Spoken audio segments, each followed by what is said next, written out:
Sa Botolan, Zambales, nabigyan ng pagkakataon ng mga katutubo na samantalahin ang malagong turismo at paunlarin ang kanilang kasanayan para sa dagdag na kabuhayan. Ito ay sa pamamagitan ng Community-Based Training Program ng pamahalaan. Magbabalita si Justin Ann Odencial.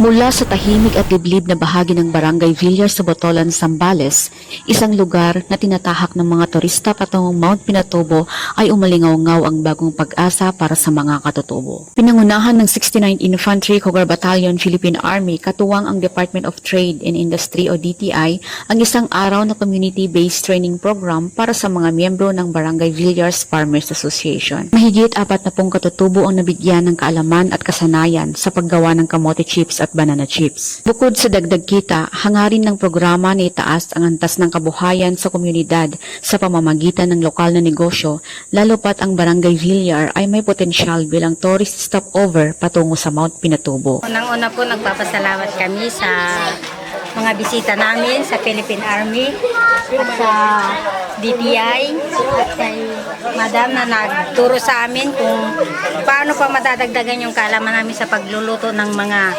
product namin na dito na namin mismo manggagaling.